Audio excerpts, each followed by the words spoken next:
Welcome back to another week of the RL podcast. I am your host and just solo host today for this episode, which that feels weird to say because I'm always saying co-host with my girl Rachel here. But today you're getting just me, and I am so excited because this is my first ever even attempt at doing a solo podcast episode with y'all today. So I appreciate you guys all being here, and I won't feel completely solo alone because I've got my baby girl Canela here, my puppy dog, and I'm having that kind of a day. So your girl is geared up with a nice coffee because if you know me, coffee is going to be my crutch and my tool to help me power through this gab sesh with y'all today. So buckle in. I might just yap your ear off. We'll see how this goes. So when I was thinking about what topics to chat about and kind of what's been on my mind lately, I mean, massive life update for you all. I am now less than 2 months out of my wedding, and oh my God, it sounds even crazy to say that. And I feel like that's because I've kind of been engaged for a while. I have been engaged for almost a year and a half, or at least when I get married, it will be that way. So it has always felt like, oh, one day, oh, it's coming, oh, it's down the line. And I just had my bridal shower, which was the last big event for me going out of town before my next big event, going out of town for my wedding. So everyone's been asking me how I'm feeling, how I'm holding up, how I'm doing. And yeah, feeling all of the feels, feeling excited for sure, feeling terrified because it's the anxiety of it going right or wrong is truly the stuff of anxious nightmares, honestly. And feeling a little disbelief, it's been so long coming. It's I can absolutely, yes, truly believe that it is here. And half of me is oh my God, it is freaking about time. And the other half of me is oh God, do I have everything planned? What are the things that I'm missing? What do I need? What am I going to regret? Have I lived up to the expectations of, my past self and how I hoped that this would all be? Have I lived this chapter well enough? Because it's fleeting, right? It's, you get this time, or at least you freaking hope so. And I most certainly intend to only do this once in my life, a once in a lifetime event that is has this date that it keeps getting shorter and shorter, and truly we're less than 2 months, but I'm just going to keep saying 2 months because 2 months is going to make me feel at least better than a month and some. That will be scary. When I'm less than a month, pray for your girl. We'll see how well I'm holding up then.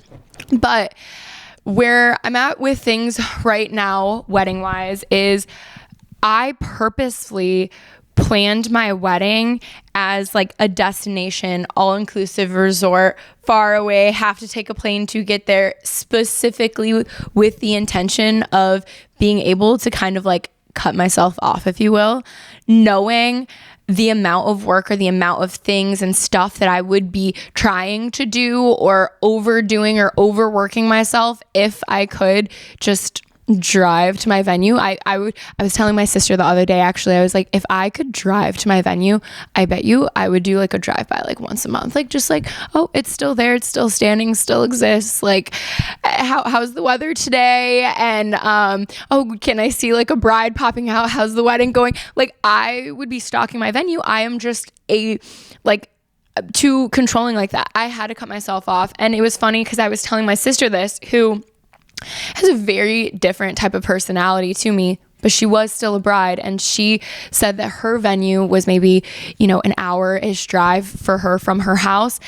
And she's oh yeah, I stopped by. She said, I purposefully did my bridal fittings for my dress at a location close to my venue, so that every time I had to go in for a fitting, I could just easily just drive by. I was in the area, and I was honestly, truly genius.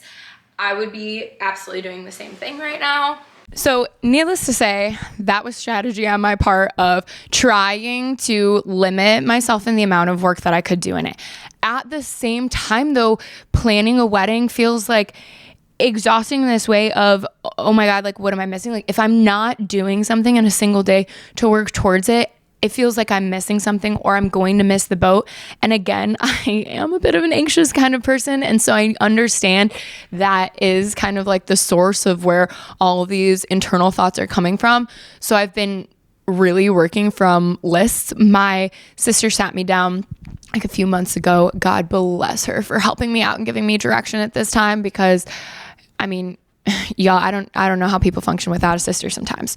So she sat me down and said, Olivia, we're going to put your thoughts in order, starting from the tippy top, the very beginning through the very end of the vision. Like, describe the location, describe the things that you want, and let's make the longest like to-do list for you to be able to check off. I am a list person. I freaking love a list, and I love to check my little box and have it crossed out and be like, my to-do is done. I have been, accomplished for that day.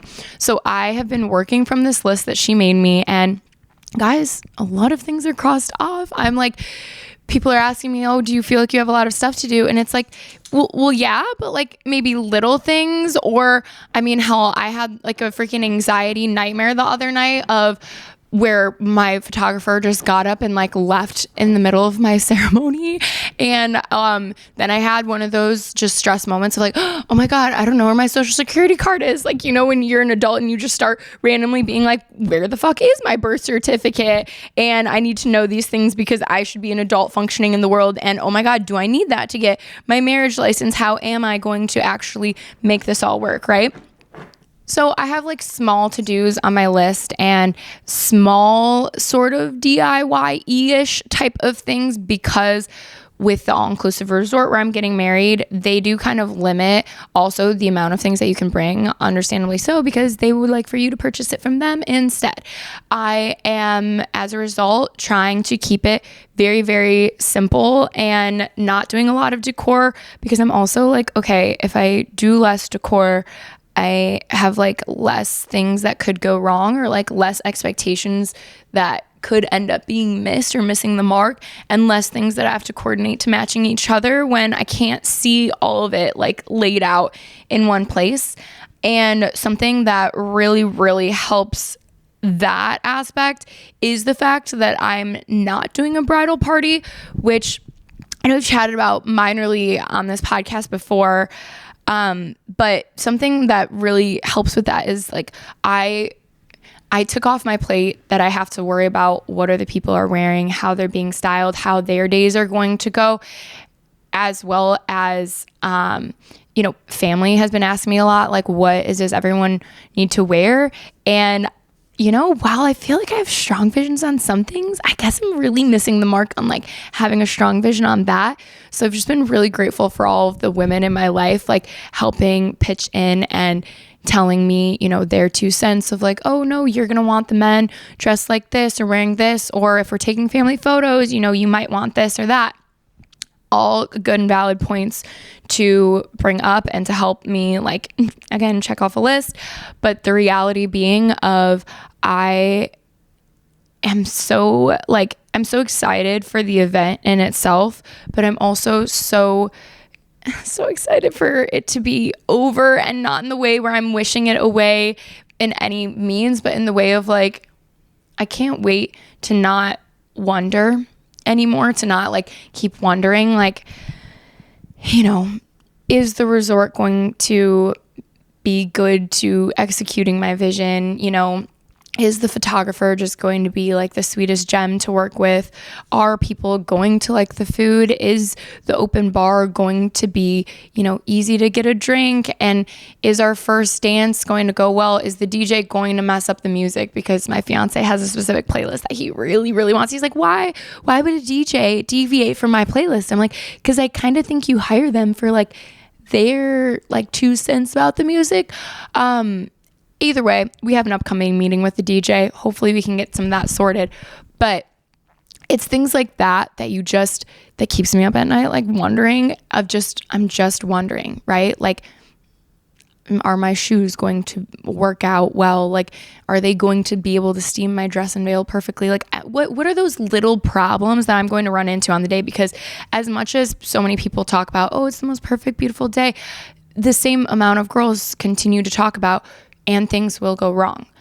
I have already had to overcome a big hiccup in terms of wedding planning when I had to actually end up changing my date to be able to keep my venue because of a large hiccup there. And that was a nightmare in itself. Ever since that happened, I have been just grateful at the idea of just having a wedding where just people can attend and being like, I will be blessed if there's no problems with like flights and travel, and my guests can just simply make it, and there just simply will be a wedding. And like, I do have a dress, like fingers crossed that functions, because it's one of my nightmares as well, traveling with it. And it's like, I just want to keep my expectations so minimal of to just party and just simply have a good time and just simply not worry about these things. But ever since having to deal with that big stressor of a hiccup in wedding planning, I am out there like reading the pages where the brides are like, oh, and this went wrong, and oh, this went wrong, because I'm, for a little bit I was like, oh, solidarity. Okay, not everyone's wedding planning goes smoothly. Like mine certainly did not and has not. Even as much as I'm like praying that that's the biggest hiccup that I have to face and that maybe I get to have smooth sailing from here, wouldn't it be nice if the world worked like that? I won't depend on it, and I know everything will be okay. So that's a little pep talk of the spiraling, as you can see, being 2 months out from wedding. So that's just reality for me right now, and I promise I'm doing well and I am very excited. I just almost wish it was like, nobody who plans a wedding, I shouldn't say nobody because people have, but most brides, you haven't done this before, or you haven't ever planned a party to this scale and this event. Like, I wish that I knew like what I was missing. I wish it was like that, where it just always feels like, could I be doing something more? Should I be doing something more? And so it's hard to like just take the trust of the experts for this thing where they do this every weekend or whatnot, and they're like, oh, it's fine, like, we'll be there, we'll be doing our thing, and they've got the vision for what it's going to be. But for you, it's your one event. So as much as I'm somebody who, I wish I could be in control, I know that I did this to myself purposely to keep me from being able to go overboard. So that's been fun.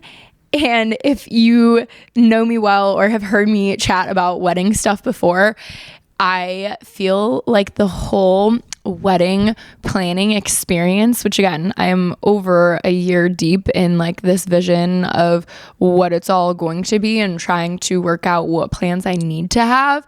The whole experience, I have chalked it up to a life lesson of truly, people never say never. And it's honestly been like laughable. All those quotes that are like, yeah, make your plans, and you hear God laughing or whatnot. Like, why has wedding planning been like that? Everything, I swear to God, you guys, has been extra difficult. Like, things that should be simple have been difficult. I tried to go get these, little like DIY tag thingies that my sister and my mom had helped me make printed at like an Office Depot, where I was like, okay, I'm not even gonna try to mess with this on my own printer.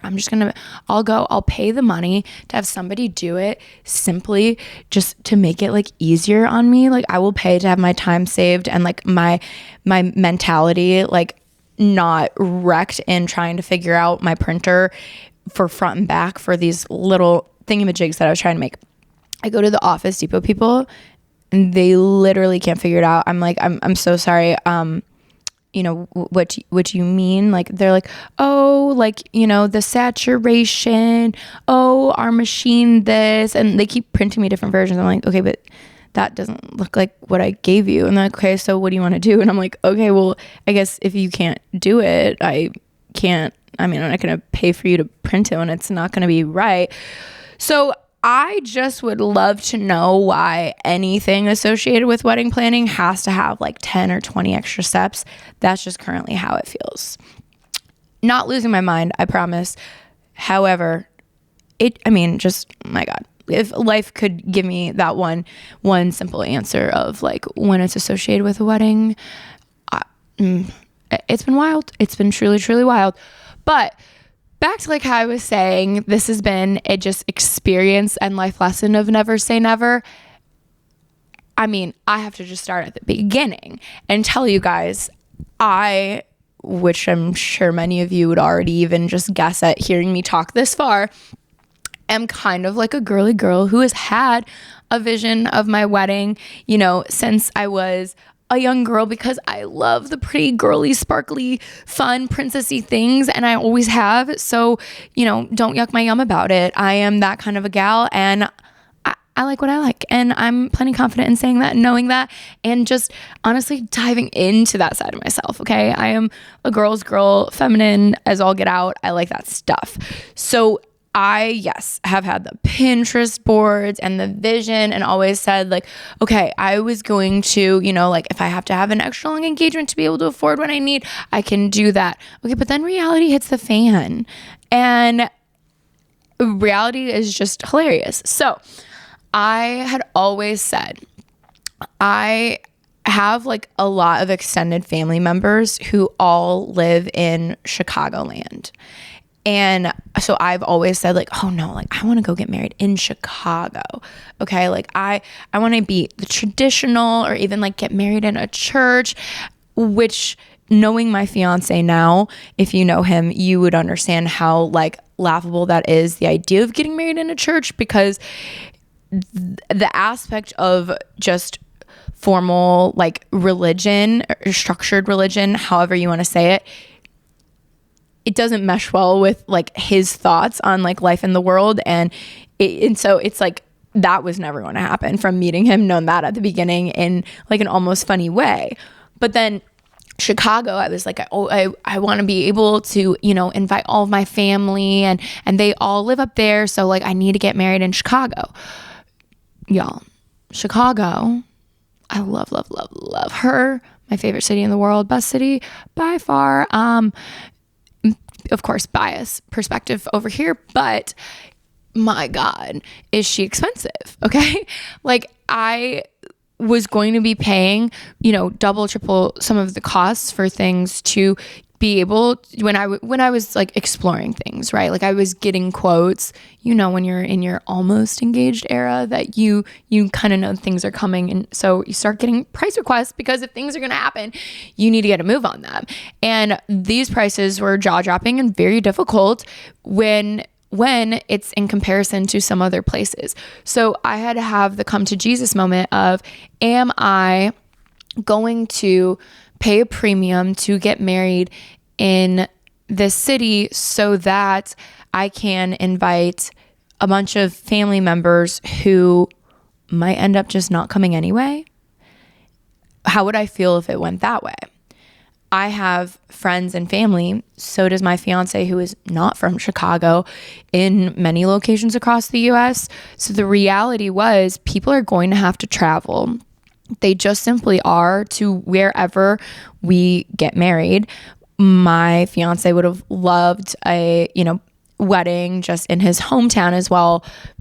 But again, when I think of travel and asking a bunch of people to travel, I didn't want to make it like that complicated. Like, hey, come fly in to somewhere to rent a car to drive out to his hometown, where it's not like there's a lot of tourist things to make a weekend out of it, etc. So that's when we went wild and decided on Mexico, and fucking love an all-inclusive resort in Mexico. I have people who've never done the all-inclusive resort in Mexico coming. I have people who've never even left the country. So I am so honored that they are coming out here for us. But one of those things I never said I was going to do, I was like, I'm not going to be that person. I'm not going to be making that big of a fuss. Well, I am. Here we are. Another thing I thought I would never do. Okay. I love, again, your Pinterest board girly out here, all of those pictures of those brides. Okay. Full clean girl aesthetic, the hair pinned back. We're talking the ballerina like style bun with the gorgeous veil coming out, where all of their flyaways are like perfectly smoothed out back, pinned up bun, top of their head. I love that look for brides. I love all of the girls who can pull that off. It is, to me, like the most model gorgeous thing. Y'all, I had to learn this one real quick for myself. Okay, first things first. I am not like the full clean girl aesthetic. Rachel, one of the things I love about her aesthetic, you guys, yes, this girl can totally pull that off. So I've had to kind of learn what is maybe sort of my style as it fits in with all of that. And I've realized from the very first time going to try on bridal gowns, you know, you have the ability to try it on with a veil. And so I'm pulling my hair back on the top of my head, like fully back in a bun, tying it up, putting the veil on, taking a bunch of pictures, right? That's what you do. This is going to be a big purchase. So I'm like, let me sleep on it. And when you look back at those photos and I'm like, it's not my best look, right? Like I was like, what is off about it? Everyone who was with me at my bridal appointment is like, I don't know why you keep pulling your hair back. They're like, why do you keep doing that? And I'm like, oh, because like the sleek look, the gorgeous brides, like I just love that with the veil. They're like, okay, I mean, okay. So they're all trying to kind of tell me like, but you have this beautiful hair. Thank you. Thank you so much. I do like my hair. I just always thought that like a bride, you show off like your bone structure, you look like your smile, right? Not your hair. But then, so they're trying to like wear me down. So the next bridal appointment I go, I do my hair like half up, half down. Again, still the half up is slick back, like sleek. And I'm like, you know what? Not being all like, maybe my head's like the shape of an egg or something, just not flattering. It just like, I think that these are those things where you learn. I mean, it doesn't scream my personality. And I was kind of like, bummer. Like I love that look on other girls. Same thing with dresses. I know I had a few friends who set me up with that expectation before you go dress shopping. They're like, oh, you're going to love, like you're going to think you're going to love like this style of dress. When you see it on you, you're probably going to love this style of dress. Just be open. Just know that when you see things on you, opens your eyes to, you know, actually, is it flattering on my shape? I mean, look, I'm not going to say we're all girls listening to this, but I'm going to guess a lot of us are. And you know when you go shopping how things on the hanger, I mean, they obviously don't always look the same on you. And especially when it comes to formal gowns. Cool and all. But when you have in your head like a certain look, a certain idea, a certain style, and then you're like, no, you have to branch out. You have to try on the other ones. And bada bing, bada boom, all of a sudden you're like, I'm sorry. I don't know who this girl is, but whoever she is me, and loving it. So different than the expectation. That was me with the style of dress that I chose. I'm so happy. Love her. Can't wait. Also, my hair though. I currently do not necessarily know exactly how my hair is going to turn out day of, because I'm remaining really fucking open to the fact that I'm getting married in Mexico on the edge of rainy season where humidity, it will be a deal. So if I end up with my hair looking like a crazy gal, y'all, this is what the veil is for. That's what I'm telling myself at this point. Thank goodness I've at least wanted a veil always, and will be going for that, because I'm like, I realized with a bunch of like the girls in my life encouraging me like, no, you have beautiful hair. Like the hair, it actually frames your face. It brings out your features more than the pinned back look. That maybe that is what I should be going for. Like, what have I been doing? What have I been thinking? So your girl did her hair all nice, but down with maybe a little few pieces back for like when I went to pick up the dress that I purchased. And I was like, if only I could replicate how my hair looks that day I picked up my dress. I was like, mwah, chef's kiss, amazing. And you know what? So right, where I understand now how hair down can really be very flattering to a lot of girls' features. I get it now. I'd always see the brides with their hair down. I'm like, but you can wear your hair down any day. Well, this is because I'm not good at doing my hair up myself. I'm just simply not. So other girls are probably like, well, you could wear your hair back every day. Not me. I'm really not good at that. I think it's hilarious when people compliment, oh my God, you're so good at your hair. You're so good at your makeup. Y'all, I have one look. I can do my one look and I can do it well. But this whole switching it up, hair down, I'm not really good at doing hair. It's like I've been watching a lot of TikToks lately. I've been trying to learn like a little updo. And so I'm kind of pumped with what I've been trying to learn for myself, just because, I don't know, like I said, I like the girly fun things. So I've been having fun with that. But normally it's like, I got one look and that's hair down. But come wedding day, we will see how lucky I am with the weather, how lucky things turn out with wearing my hair down because it's flattering, pinning a few pieces back, hell, pinning more than a few pieces back because now I need it because the weather's going crazy. Undetermined, unsure. We will see. Catch me in less than 2 months about the outcome of that one. But it was a never say never that I was like, oh my God, I can't believe I was like, no, I'm always going to wear my hair back. No, I'm not. Like, that's not the reality for me. And you know, what's a funny thing that I never said never about, that's truly not a big deal. And I actually have kind of brought it back though, was, first of all, I said I was never getting married on a beach. Okay. You know, some people are like mountains people. Some people are beach people. I would have said like mountains, which people wouldn't guess about me because yes, I did live in Florida. I mean, I think there's something so ethereal, right, about the vastness of the ocean, but also like majestic about like, oh my God, mountains just putting you in your place. Like I am small and insignificant and my problems are not the biggest thing in the world. Everything is good and happy. I was like, I'm not getting married on a beach because I'm not your seashells kind of gal. Y'all, laughable. I wanted like a terrace. So the terrace option that works for the package that I got at the resort is a sand terrace. So Olivia, I will indeed be getting married on not necessarily down on the beach, but yes, there will be sand. So sand terrace, it's a terrace, not fully a beach. Guys, it's kind of gonna look like a beach. And there's literally sand. My understanding is it's like a layer of sand over a concrete platform. There will be sand. Okay. There will be sand. And when I originally got this like location for my event, I was like, whatever, like I will just pay what it costs to have like the acrylic platform built over it. When push comes to shove, like how I said, when it comes to like budgeting and push comes to shove, I mean, I had some options and like the runner option, 1/10 of the price. I'm sorry, like I was always like, I will pay what it costs to get what I want.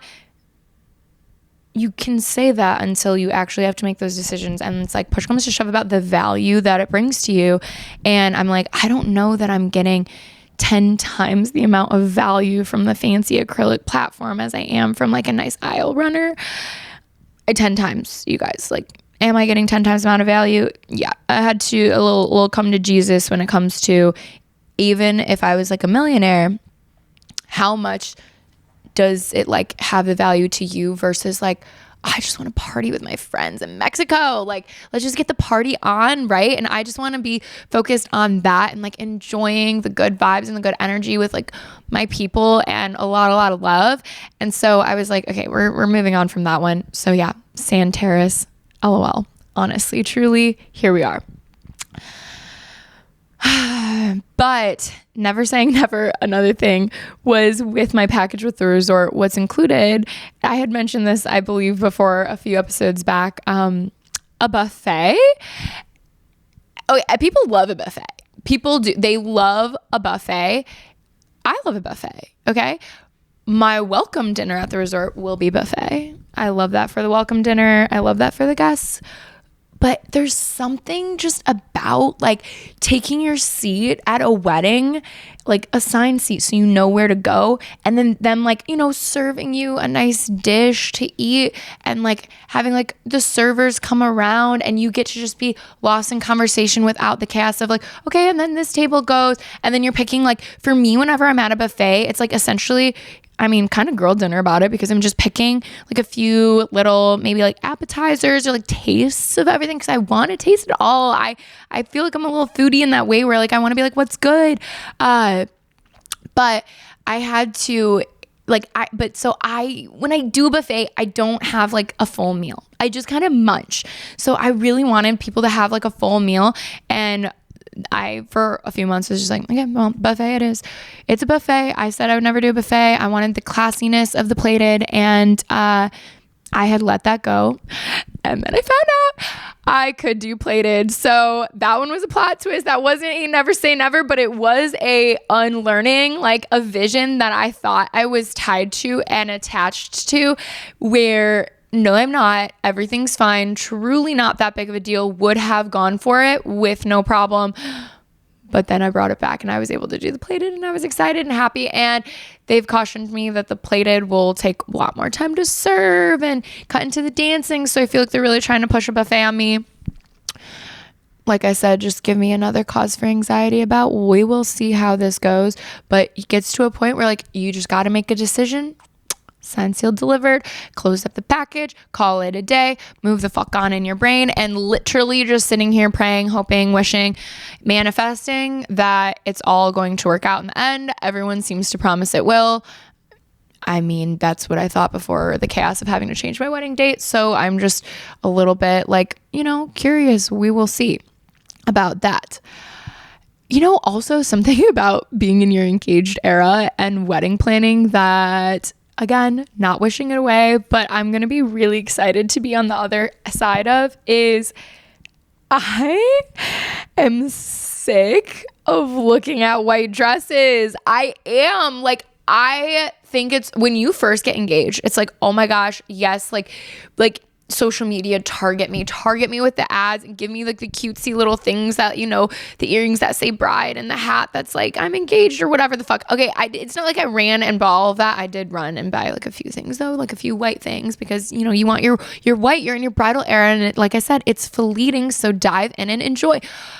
But the amount of white dresses that I've been looking for, because I still don't have like an after party dress for the reception, which I feel like is not necessary. It's just a big trend. But at the same time as it's not necessary, I don't want to get to the point where like I'm uncomfortable in my dress. Like if I want to have the option where like, if I'm like, okay, like I'm like, I want to take the dress. I just want to be cozy so that I can just like dance the night away with my friends. I want to have that option. So I've just been scrolling and I've been looking, and I swear there are some brands where I have seen every single white dress that they have to offer like multiple times.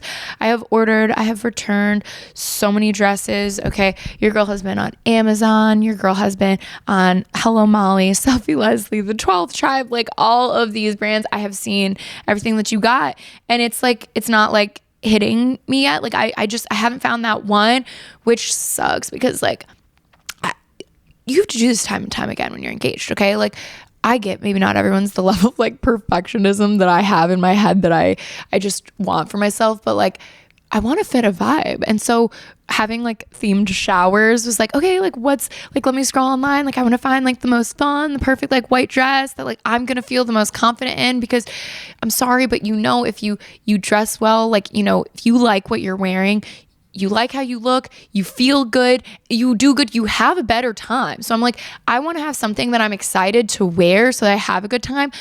So I'm like cross-eyed at looking at white dresses right now. Thank you to all of my friends who are sending them to me, because I do love your input all of the time. But I can't wait to be on the other end of it where I'm like, there's a boat ride the day after my wedding in Mexico. I literally keep saying to people, I'm like, I might, probably not, because I would have to go buy a new swimsuit at this point. But I'm like, I might fucking wear red. I might wear blue, purple, anything but white, because I feel like I have just been buying things in the color white for so white is not even my color. Okay, I'm too pale for white. Like I should probably have like a cream or a gold, whatever. I've been wearing white, and I got a lot of white dresses, and hit me up so I can give some hand-me-downs of some really rocking white dresses that I love so much. But like, I can't wait to be on the other end where like, I do not want to buy another white dress for a very long time. Very long time. I haven't even worn most of the ones that I'm excited about yet. Haven't, but I have bought them, have been looking at them in my closet for months, because I like to be prepared. So I have bought them well ahead of time, because I'm like, oh, I'll just spread out the purchases. It'll seem less like a hit. I can't wait to not feel like, oh my God, like that's the perfect pair of like bridal earrings or bridal shoes. Like I just got to rip it.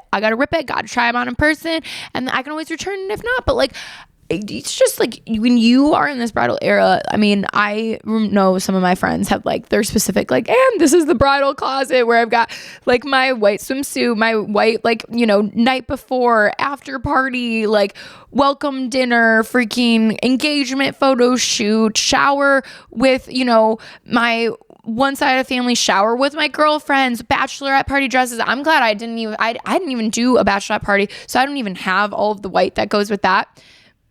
But still, even at that point, I'm slightly whited out, y'all. This is the truth. This is where we are. Which is funny because, like I said, I like to dive into things, but that is something I'm looking forward to of I'm going to get on the other side of this. And in that respect, it's okay, 2 months left and then I'm not looking at white ever again. I hope that social media will know that I got married so they can stop targeting your girl. But in this past year as well that I've been engaged, slightly changing the topic a little bit, but it falls into my never say never.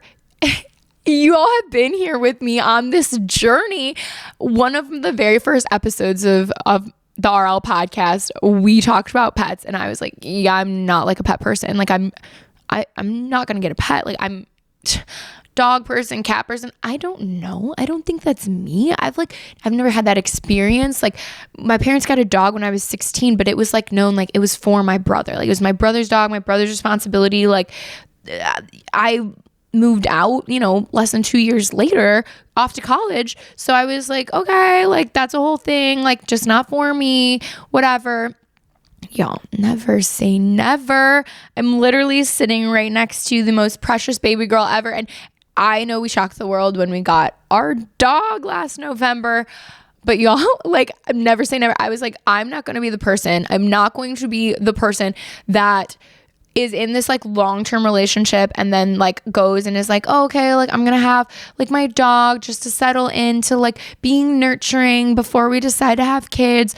I mean, look, it wasn't my purpose, but has having a dog, being a dog mom, whatever you want to call it, brought out an absolute nurturing kind of side of me? Yes. And am I having the best time ever? Absolutely. I have been loving, you guys, I love my dog. I know people had tried to tell me before, oh no, you don't understand the love, the bond, the connection with a pet.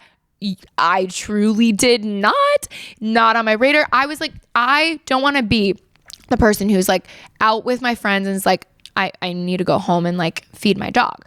I was I don't want to be the person that wants to stay at home and be with my dog and then miss out on hangouts or being social or out and about. I like to be out and about. Okay. I'm a big doer. I'm high energy. I want to go be doing something. And I was oh, that's kind of sad. It's kind of sad when people are oh no, I was I don't want to feel guilty that I'm leaving my dog at home. I don't want to feel like that and miss her and wonder what she's doing and then have it bring down my time if I'm out on a trip or out visiting friends or and then I'm thinking about my dog at home. I don't want to be that person. I'm sorry. I wouldn't have it any other way. I didn't understand the joy of this little being that you love and feel a sense of responsibility for, that when they're happy, just watching them be happy, brings you so much joy. It does. It really does. And I'm gonna be sappy about it. But I literally was no, that's never going to be me. And now I'm oh, it's never not gonna be me. I think I will always have a dog. I am so sorry to the people that I used to chat with where I was no, I clearly, I just don't get it. No, I didn't get it. I get it now. I get it now. It is the best life. Everyone should have a pet. I think that it's gosh, it's just one of the best joys in the world and of life. And I really am having that whole existential moment when I got her and I was oh, maybe the love bomb will fade. Okay, I mean, I haven't owned her for a year yet, but it's just it's this deep part of your heart where you just no, that's not gonna fade. And where I understand, I mean, not fully, but when people are oh my gosh, you love your pet, you love your pet, but you don't love your pet like you love your kids. I'm oh, well, now I'm fucking terrified. I'm sorry. Am I the Grinch? How is my heart going to grow 25 more sizes? It burst when we got little baby girl over here and love her so much.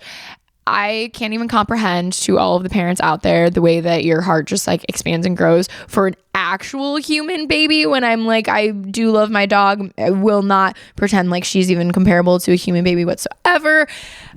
Because yes, I can leave for my full day and she does not need to be supervised. Like, she is potty trained and she's less than a year old. So like, I feed her. She's chilling. Like, it's not a human baby where I remember our dog like trainer lady, we went to a training class when she was, after a few weeks of having Canela, my doggy girl, and the trainer was even like, look, you're raising them not to be a functioning member of society, okay? Like, you don't need to, oh, they do something wrong and now like, oh, it has this profound meaning of what are people going to think of you? No.